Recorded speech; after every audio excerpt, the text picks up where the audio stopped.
अब next chapter है chapter number 3, change in profit sharing ratio. जब भी एग्जिस्टिंग पार्टनर्स पार्टनरशिप फर्म में जितने भी एग्जिस्टिंग पार्टनर हैं बिना किसी के एडमिशन या रिटायरमेंट के ही जो पार्टनर इस समय काम कर रहे हैं वो अपनी रेशियो में चेंज कर लेते हैं।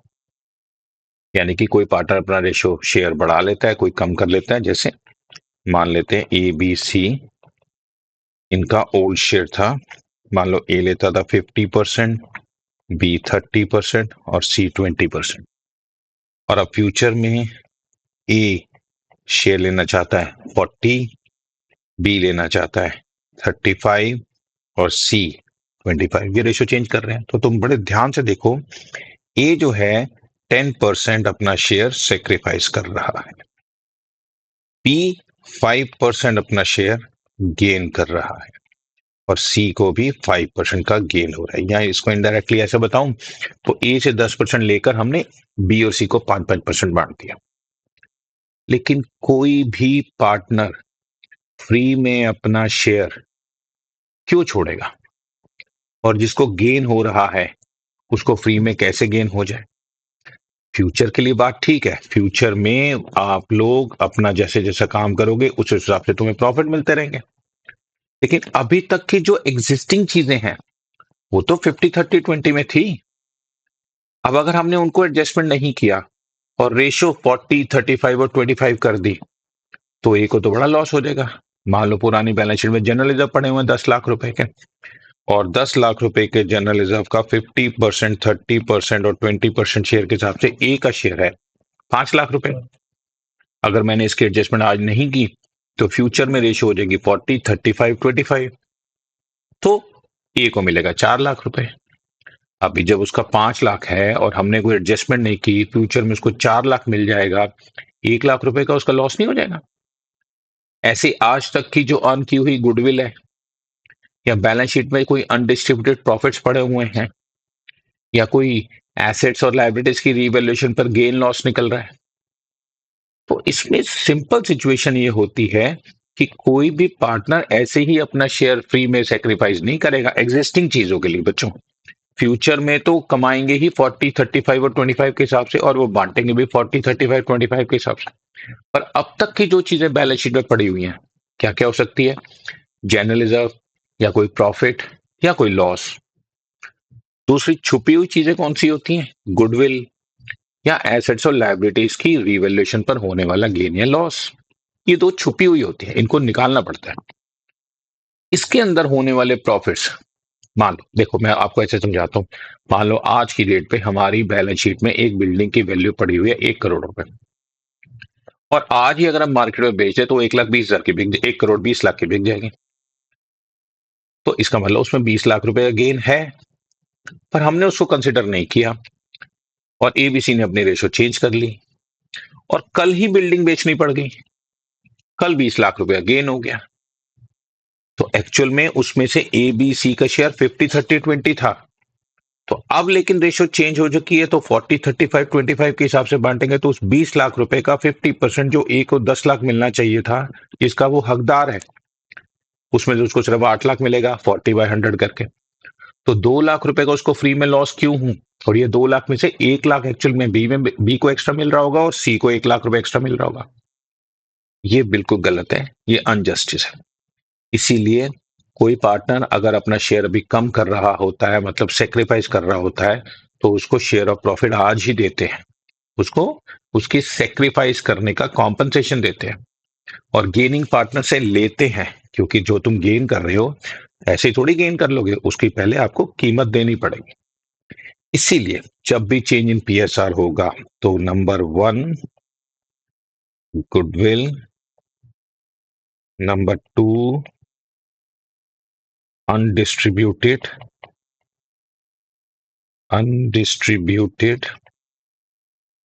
प्रॉफिट्स और लॉसेस, नंबर 3 रीवैल्यूएशन गेन और लॉस। इन तीनों चीजों की आपको पहले से एडजस्टमेंट करनी पड़ेगी। और इसके अलावा एक जनरल रिजर्व भी कह ही सकते हो, एंड जनरल, या इसको भी जनरल रिजर्व लिखने की बजाय रिजर्व्स लिख देता हूं। इसकी एडजस्टमेंट जब तक नहीं करेंगे, चेंज इन पीएसआर इनकम्प्लीट होगा। ठीक है, अब जरा लेकिन इसके लिए, इनकी एडजस्टमेंट करने के लिए हमें सबसे पहले ये पता होना चाहिए कि कौन पार्टनर गेन कर रहा है और कौन पार्टनर सेक्रीफाइस कर रहा है। तो इसके लिए आपके पास दो फॉर्मूलाज होते हैं। एक होता है सेक्रीफाइसिंग रेशियो, अगर निकालनी हो तो फॉर्मूला होता है old ratio minus new ratio, और अगर आप गेनिंग रेशियो निकालना चाहो, कौन पार्टनर गेन कर रहा है, तो फॉर्मूला होता है new ratio minus old ratio. अब इसमें प्रॉब्लम ये है कि हमें कैसे पता लगे कौन गेन कर रहा है कौन सेक्रीफाइस। आपने तो ओल्ड दे दी, न्यू दे दी, कैसे करें? उस केस में हम लोग जनरली सेक्रीफाइसिंग रेशियो का ही फॉर्मूला लगा देते हैं, और आंसर अगर पॉजिटिव आ जाता है इसका मतलब पार्टनर गेन कर रहा है, और अगर आंसर नेगेटिव आ जाता है तो पार्टनर इसका मतलब गेन कर रहा है। जैसे ए बी सी तीन पार्टनर्स हैं, उनकी रेशियो थी 5 3 2, और न्यू रेशियो वो करना चाहते हैं इक्वल 1:1:1। तो अब जरा देखें ध्यान से, हम सेक्रीफाइसिंग रेशियो का फॉर्मूला लगाते हैं, old ratio minus new ratio. तो ए का निकाला 5/10 माइनस 1/3, एलसीएम लिया 30, 15 माइनस 10, 5/30, आंसर पॉजिटिव आ गया, इसका मतलब वो सेक्रीफाइस कर रहा है।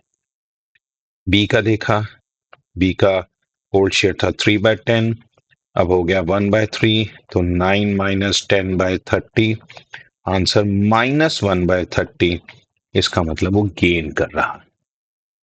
और इसी तरह से सी का 2/10 था ओल्ड शेयर, न्यू 1/3 है, तो 6 माइनस 10/30 आ गया, दैट इज -4/30, ये भी गेन कर रहा है। और मजे की बात क्या, अगर आप बहुत ध्यान से चीजों को माइन्यूटली समझने वाले हो तो ध्यान से देखो, 30 में से अगर 5 का सेक्रीफाइस ए ने किया है 5/30, तो उसमें से एक का गेन बी को हुआ है, 4 का गेन सी को हुआ है।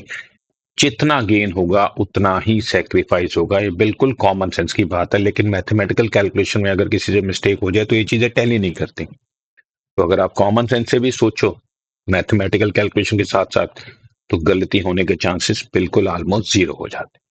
तो हम generally formula old ratio minus new ratio ही लगाएंगे, और अगर आंसर पॉजिटिव आएगा तो वो सेक्रीफाइस कर रहा है पार्टनर, नेगेटिव आएगा तो वो पार्टनर गेन कर रहा है। ठीक है ना? तो सबसे पहले हमारे को रेशियो निकालनी आनी चाहिए। अब एडजस्टमेंट ऑफ गुडविल कर रहे हैं, बहुत सिंपल है बच्चों। इसी केस में मान लेते हैं फर्म की गुडविल जो है वो 3 लाख रुपीस है। तो गुडविल के एडजस्टमेंट करने का सिंपल एक ही तरीका होता है, कोई दूसरा तरीका नहीं, और उसकी एंट्री होती है gaining partners capital account debit to sacrificing partners capital account. जब किसी के कैपिटल अकाउंट को डेबिट करते हैं तो हम उससे ले रहे हैं, और किसी को क्रेडिट करते हैं तो हम उसको शेयर दे रहे हैं। एक बार फिर से बताता हूं, जो पार्टनर गेन करता है उसको फ्री में गेन नहीं करने देंगे, तो हम उससे आज लेंगे कॉम्पनसेशन, और जो सेक्रीफाइस कर रहा है उसको उसके कॉम्पनसेशन के बदले में देंगे। इसीलिए जिससे लेना होता है उसको हमेशा डेबिट करते हैं, जिसको देना होता है उसको हमेशा क्रेडिट करते हैं। तो एंट्री हमेशा बनेगी, किसी भी तरह के प्रॉफिट की एडजस्टमेंट करने की एंट्री होगी gaining partners capital account debit to sacrificing partners capital account. Repeat करता हूं, अगर प्रॉफिट है तो गेनिंग से लेकर सेक्रीफाइसिंग को देंगे, और अगर लॉस है तो ऑटोमेटिक है, उल्टी बात हो जाएगी। उस केस में एंट्री बन जाएगी sacrificing partners capital account debit to gaining partners capital account, क्योंकि लॉस है ना, तो रिवर्स हो गया काम, सेक्रीफाइसिंग से लेकर गेनिंग वाले को दे देंगे। और यहां पर सबसे पहला पॉइंट, जैसा हम गुडविल के लिए कर रहे हैं, तो कुछ भी हो जाए गुडविल की, अगर कोई ओल्ड गुडविल पड़ी है, if any old goodwill appearing in old balance sheet। अगर कोई पुरानी गुडविल पड़ी है बैलेंस शीट में तो एंट्री हो जाएगी partners capital account debit, all partners capital account debit to goodwill account. Old goodwill को ओल्ड पार्टनर्स में ओल्ड रेशो में राइट ऑफ कर देते हैं। This is entry of writing off. तो अगर कोई पुरानी गुडविल है तो इसको ओल्ड पार्टनर्स ओल्ड रेशो में राइट ऑफ कर देंगे, और उसके बाद जो एंट्री होनी है, जो इस टाइम न्यू गुडविल है इस टाइम, उसकी एंट्री गेनिंग से लेकर सेक्रीफाइस को दे देंगे। ये एडजस्ट कुछ भी केस हो, अगर कोई पुरानी गुडविल अपीयर कर रही है, ओल्ड पार्टनर्स ओल्ड रेशो में राइट ऑफ कर दो, और जो न्यू गुडविल है उसको, जैसे इसमें देखो गुडविल है 3 लाख रुपए की, इनके गेनिंग सेक्रीफाइसिंग रेशियो में तुम्हें निकाल दिए 5/30, 1/30 और 4/30, BC गेन कर रहे हैं ना, तो इस केस में एंट्री हो जाएगी B's capital debit, C's capital debit to A's capital. A sacrifice कर रहा था 5/30 से, तो इसको 5/30 इंटू 3 लाख रुपीज कर दो। 5/30 इंटू 3 लाख अमाउंट आ गया 50,000। और B का है 1/30, इसको 3 लाख से मल्टीप्लाई कर दो 10,000, और इसका है 4/30 into 3 lakh, that is equal to 40,000। अब इसका एक बार अगर लॉजिक भी समझना चाहते हो तो समझ लो। जैसे देखो 3 लाख रुपए की गुडविल है, इनका शेयर अगर चेंज ना होता तो 5:3:2 के हिसाब से इसमें से A का शेयर 150 है, B का शेयर 90 है और C का शेयर 60 है। ये अब तक जो इन्होंने कमाया है उसमें से हक इनका 1,50,000, 90,000 और 60,000। लेकिन आज तुम रेशो चेंज कर रहे हो और इक्वल कर रहे हो, तो 1:1:1 कर दी तुमने। यानी कि आज के बाद अगर ये गुडविल का आपस में किसी तरह का डिस्ट्रीब्यूशन होता है तो A को मिलेगा 1 लाख, शेयर उसका 1,50,000 है, तुम उसको 1 लाख दोगे, तो 50,000 क्यों छोड़े? तो रेशो चेंज नहीं होगी, पर रेशो चेंज करना चाहते हैं तो क्या करें? तो ए को आज ही 50,000 रुपीज दे दो, इसीलिए हमने ए को क्रेडिट किया। ये देखो तभी वो मानेगा। अब फ्यूचर में उसको 1 लाख मिल जाएगी, 50,000 आज मिल गया, टोटल उसके पॉकेट में 1,50,000 पहुंच गया। क्योंकि जो उन्होंने कमाया है उस 3 लाख में से ए का हक तो 1,50,000 है ना। फ्यूचर में जो कमाएंगे वो 1:1:1 की रेशो में ही कमाएंगे, 1:1 की रेशो में ही बांटेंगे। लेकिन अभी तक जो कमाया हुआ है वो 5:3:2 के हिसाब से कमाया हुआ है, तो हम उसको 1:1:1 में नहीं बांट सकते। तो ए को जो कम मिल रहा है वो 50,000 उसको देंगे। अब सवाल ये पैदा होता है देगा कौन? सी। बी देखो, बी को ओरिजिनल शेयर था 90,000, पर उसको फ्यूचर में मिलेगा 1 लाख, क्यों दें उसको 10,000 एक्स्ट्रा? तो 10,000 मुझसे आज ले लेते हैं, 90 उसका था, 10 हमने उससे और ले लिया, तो अब उसके लिए 1 लाख शेयर फ्यूचर का बन गया। तो 10,000 इसलिए हमने उससे ले लिया, मतलब डेबिट कर दिया। ये रहा बच्चों। और अब जरा सी को भी सोच लो, सी का ओरिजिनल शेयर 60,000 था, ठीक है, लेकिन फ्यूचर में उसको मिल जाएगा 1 लाख, तो 40,000 उसको क्यों दे रहे हैं एक्स्ट्रा? वो अभी आज हम लेंगे तभी देंगे, तो ये 40,000 उससे किसी भी तरीके से निकाल लो। मैंने ओल्ड रेशो में गुडविल बांट के दिखा दी बच्चों, और न्यू रेशो में बांट दी, और इसका डिफरेंस निकाल दिया बच्चों, तो भी वही अमाउंट आए। मैंने ओल्ड शेयर और न्यू शेयर का डिफरेंस निकाल के गेनिंग और सेक्रीफाइसिंग निकाल दिया, उससे अमाउंट निकालें, तो भी ये एंट्री के अंदर अमाउंट वही आएगा। मैथमेटिकल प्रोसेस जो है मैथमेजिक होता है, समझ रहे हो ना? कहीं से भी निकालो बात तो एक ही आएगी। सो चेंज इन पीएसआर में फर्स्ट पॉइंट खत्म कि गुडविल की एडजस्टमेंट हम कैसे करेंगे। गुडविल के एडजस्टमेंट करने का एक ही तरीका है, गेनिंग डेबिट टू सेक्रीफाइसिंग। और अगर कोई पुरानी गुडविल पड़ी है तो उसको ओल्ड पार्टनर्स ओल्ड रेशो में राइट ऑफ कर देंगे, गुडविल क्रेडिट करके पार्टनर्स को डेबिट कर। Got it? फर्स्ट पॉइंट हमारा इस चैप्टर का खत्म। सेम केस में अब हम अनडिस्ट्रीब्यूटेड और रिजर्व्स की बात कर लेते हैं। पॉइंट नंबर 2, मैं इसके 2 पॉइंट बनाया था। पहले रिजर्व्स की बात कर लेते हैं। रिजर्व्स एंड अनडिस्ट्रीब्यूटेड प्रॉफिट्स एक ही बात होती है। अब पार्टनर्स अगर चाहते हैं कि ये बैलेंस शीट में से रिजर्व्स और अनडिस्ट्रीब्यूटेड प्रॉफिट बांट दो, खत्म करो, झंझट ही खत्म करो, फ्यूचर में नया कमाएंगे नया खाएंगे, इसको तो बांटो, तो इसको हम डिस्ट्रीब्यूट कर देते हैं। और डिस्ट्रीब्यूट करते हैं तो कोई झगड़ा ही नहीं है। उस केस में रिजर्व्स डेबिट या profit and loss account debit, profit जो है पीएनएल अकाउंट में पड़ा होता है ना, to partners capital account, partners capital में उनकी ओल्ड रेशियो में डिस्ट्रीब्यूट कर दो। अगर पार्टनर्स के कैपिटल फिक्स्ड है तो बच्चों करंट अकाउंट कर देंगे, कॉमन सेंस है। वो मैंने बीच में कहीं बताया नहीं, आपको पता होना चाहिए, कैपिटल अकाउंट या करंट अकाउंट वो डिपेंड करता है। तो जो भी रिजर्व या पीएनएल पड़ा हुआ है उसको पार्टनर्स में बांट दो। बांटने के लिए पार्टनर्स को क्रेडिट कर देते हैं ओल्ड रेशियो में। ओल्ड था, जितना ओल्ड सामान है ओल्ड पार्टनर्स में ओल्ड रेशियो में बढ़ता चला जाएगा। ठीक है। और इफ नॉट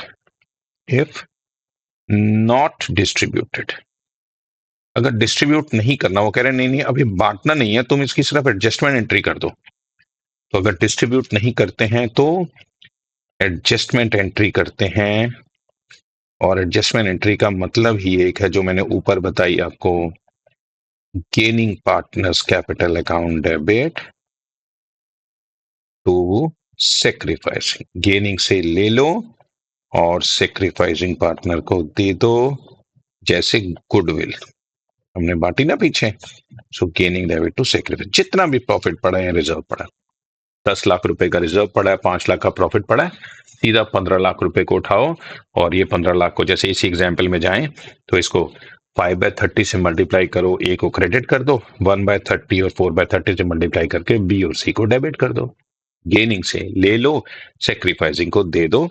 अगर डिस्ट्रीब्यूट नहीं करना है तो मैंने जैसा बताया उस केस में एडजस्टमेंट एंट्री होगी। और एडजस्टमेंट एंट्री का मतलब भी होता है, आप किसी अकाउंट का नाम मत लिखो, बस पार्टनर से आपस में सेटलमेंट करा दो। ठीक है। और अगर बच्चों, ये तो रिजर्व्स एंड अनडिस्ट्रीब्यूटेड प्रॉफिट की बात थी, अगर अनडिस्ट्रीब्यूटेड लॉस पड़े हैं तो उल्टी एंट्री। ठीक है ना, अनडिस्ट्रीब्यूटेड लॉस है तो उस केस में उल्टी एंट्री, यानी कि इफ डिस्ट्रीब्यूटेड, अगर हम अनडिस्ट्रीब्यूटेड लॉसेस को डिस्ट्रीब्यूट करके खत्म कर रहे हैं तो पार्टनर्स को लॉस बांटने के लिए पार्टनर्स की कैपिटल को डेबिट करते हैं, partners capital debit to P and L account. और अगर इफ नॉट डिस्ट्रीब्यूटेड तो उस केस में एंट्री हो जाएगी sacrificing partners capital account debit, उल्टी हो जाएगी ना एंट्री, सेक्रीफाइसिंग से लेकर लॉस का शेयर है ना, टू गेनिंग पार्टनर्स।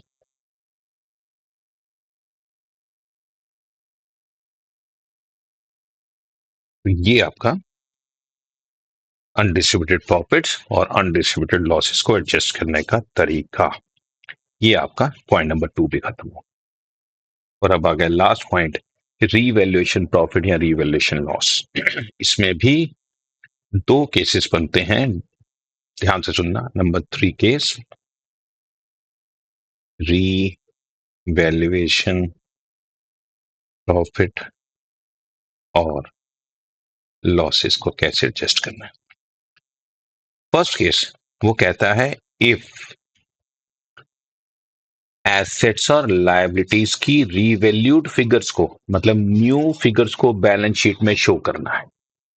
जैसे मैंने लैंड एंड बिल्डिंग की वैल्यू 10 लाख से बढ़ाकर 11 लाख की, तो अब बैलेंस शीट में 11 लाख शो करना है अगर तुम न्यू वैल्यू शो करो। इफ न्यू वैल्यूज या revalued figures, new values are to be shown in new balance sheet, क्योंकि जब भी कुछ चेंज करोगे बैलेंस शीट तो नई बनेगी बच्चों। तो नई बैलेंस शीट में अगर तुमने न्यू वैल्यूज शो करनी है तो उस केस में बहुत सिंपल है, आपको रीवैल्यूएशन अकाउंट बनाना है। रीवैल्यूएशन अकाउंट बनाने में आपको जितने भी प्रॉफिट्स और लॉसेस हैं उसको कैलकुलेट करना है। जैसे अगर decrease in value of asset है तो वो लॉस है बच्चों, डेबिट साइड पर शो करो। अगर increase in value of asset है तो वो तुम्हारा गेन है, क्रेडिट साइड पे शो। अगर decrease in value of liability या प्रोविजन है तो वो गेन है, क्रेडिट साइड पे शो करो। और अगर increase in value of liability या प्रोविजन है तो वो लॉस है, डेबिट साइड पे शो। और उसके बाद नेट अमाउंट जो भी बचता है डेबिट साइड पर, गेन ऑन रीवैल्यूएशन या लॉस ऑन रीवैल्यूएशन, स्टार लगा रहा हूं, दैट मीन्स कोई एक फिगर आएगी, इधर लॉस और गेन। अगर गेन आता है तो एंट्री हो जाएगी revaluation account debit to partners capital account in their old ratio, distribute कर दो इसको। और अगर लॉस आता है तो लॉस के केस में एंट्री उल्टी बच्चों, partners capital account debit to revaluation account, ये आपका लॉस डिस्ट्रीब्यूटर की एंट्री। बहुत सिंपल, रीवैल्यूएशन अकाउंट बनाओ, नेट प्रॉफिट और लॉस ऑन रीवैल्यूएशन अकाउंट निकालो और उसको डिस्ट्रीब्यूट कर दो। गेन है तो revaluation debit to partners, loss है तो partners debit to revaluation, but जो भी करना है वो ओल्ड रेशियो में करना है, ठीक है। लेकिन अगर वो कहता है नहीं नहीं आप रीवैल्यूएशन तो कर लो, उसका इफेक्ट तो दे लो, but old values are to appear in new balance sheet, values को चेंज नहीं करना, एसेट्स और लायबिलिटीज की वैल्यूज को चेंज नहीं करना, उस केस में एडजस्टमेंट एंट्री पास होगी। और एडजस्टमेंट एंट्री के लिए सबसे पहले स्टेप 1, आप रीवैल्यूएशन प्रॉफिट और लॉस मैथमेटिकली निकाल लो, ठीक है। 10,000 का गेन हुआ, 5,000 का गेन हुआ, 2,000 का लॉस हुआ तो 10,000 प्लस 5,000 माइनस 2,000 इस तरह से शो कर लो। और वो प्रॉफिट और लॉस होते ही step number 2, journal entry pass करो। अगर प्रॉफिट है तो एंट्री हो जाएगी gaining partners capital debit to sacrificing partners capital, और गेनिंग शेयर के साथ मल्टीप्लाई कर देंगे, सेक्रीफाइसिंग शेयर के साथ मल्टीप्लाई कर देंगे। जैसे ऊपर हमारे एग्जाम्पल में 5/30 सेक्रीफाइसिंग आया है और गेनिंग आया 1/30 और 4/30। और अगर बच्चों लॉस है तो एंट्री उल्टी कर देंगे, sacrificing partners capital debit to gaining partners. तो बहुत सिंपल है, अगर तुमने चीजों का इफेक्ट नहीं देना तो एडजस्टमेंट एंट्री पास करनी है, एडजस्टमेंट एंट्री यही, गेनिंग टू सेक्रीफाइसिंग, लॉस हो जाएगा तो उल्टा, और अगर इफेक्ट देना है तो डिस्ट्रीब्यूट कर, खत्म हो गया। इस तरह से इस चैप्टर के 3 ही पॉइंट थे, और वो 3 पॉइंट्स पे जाने से पहले हम लोगों को गेनिंग या सेक्रीफाइसिंग निकालना है हर पार्टनर का और उसको सॉल्व कर देना बच्चों, ठीक है। ये चैप्टर यहाँ पर कंप्लीट होता है।